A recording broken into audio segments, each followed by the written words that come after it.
¿Cómo les va? Hoy cookies de manteca, masa sablé, una masa de manteca, una masa rica, la perfumamos con un poquito de vainilla o alguna esencia o ralladura.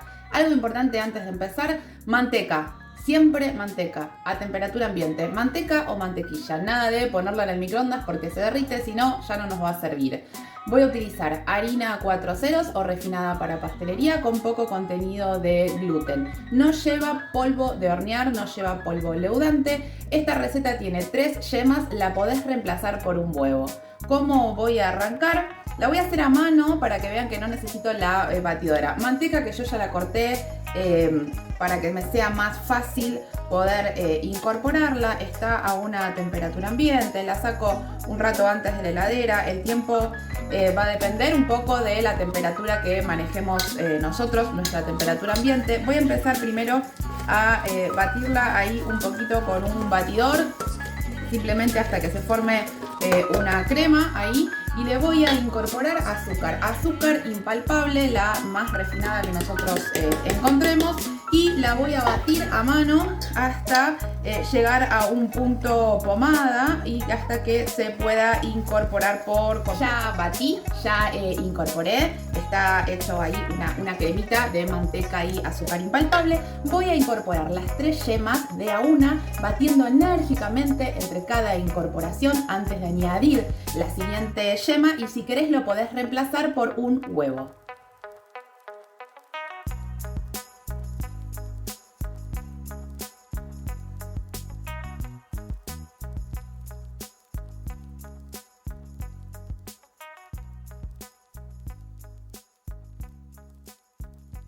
Obviamente que cuanto más batas, mejor emulsionada queda la preparación y mejor incorporados quedan los ingredientes. Si lo quieres hacer en batidora va a ser más fácil, pero quería mostrar que lo podés hacer a mano. Si lo quieres hacer en batidora te recomiendo que utilices la lira o la espátula para que se incorporen los ingredientes. Saco el batidor porque ya no lo vamos a utilizar más.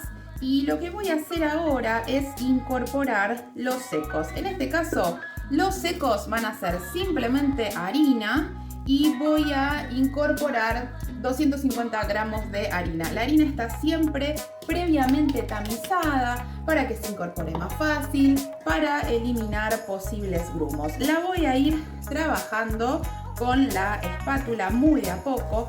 Recordemos que este tipo de masas no se deben amasar. Vamos a ir incorporando, y cuando ya no pueda incorporar más con mi espátula voy a pasar a trabajar con algún cornet exclusivo para trabajar dentro del bowl con la parte curva para ayudarme, y si no la bajo a la mesada y puedo terminar de unir mi masa utilizando la técnica de fresado, trabajando con esta parte de mi mano, y sobre la mesada limpia termino de incorporar todos los ingredientes hasta formar la masa.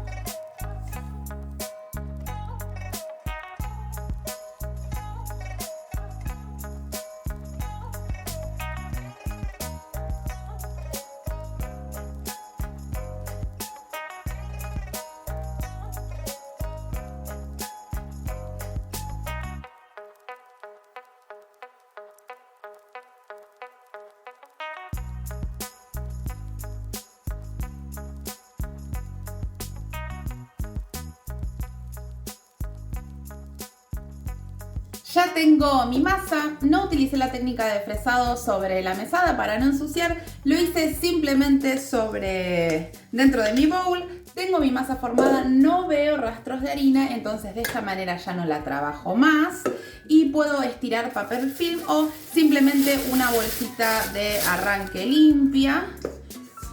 La vamos a colocar adentro, la voy a estirar un poquito, y lo que sí voy a hacer es llevarla a refrigeración el tiempo necesario hasta que mi masa tome consistencia y me permita trabajarla y estirarla. Esta masa la podemos tener en el freezer por 2 meses y un poquito más también. Siempre les recomiendo que le pongan un rótulo, el nombre de la masa, la fecha de elaboración o 5 días en la heladera.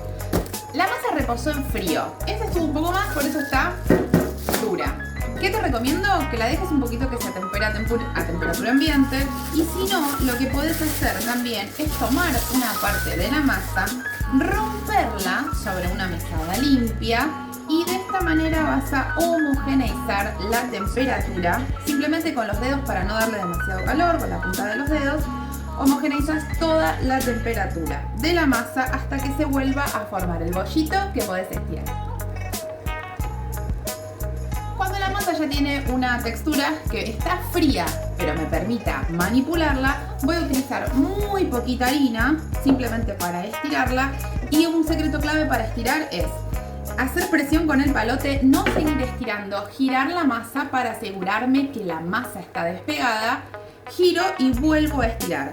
Harina lo necesario y mínimo hasta que no se me pegue. En el caso de que se te pegó porque no hiciste esto, agarras alguna espátula larga y la pasas por abajo. No te emociones estirando, estirando, estirando, porque después la masa se te pega y no la levantas. Una vez que llegas al grosor deseado, si querés chequeás, pasás la espátula para abajo para asegurarte que esté bien despegado y luego vas a utilizar los cortantes que tengas a mano. Si no tenés cortantes, podés calcar un molde en cartón, forrarlo en film para que sea un poco más aséptico y te dure un poco más. Apoyas y cortas con un cuchillo. Clave, lo que vos sacás de acá lo llevas directamente a la placa y yo lo voy a llevar a congelar. De esa forma me aseguro de que la masa no pierda forma.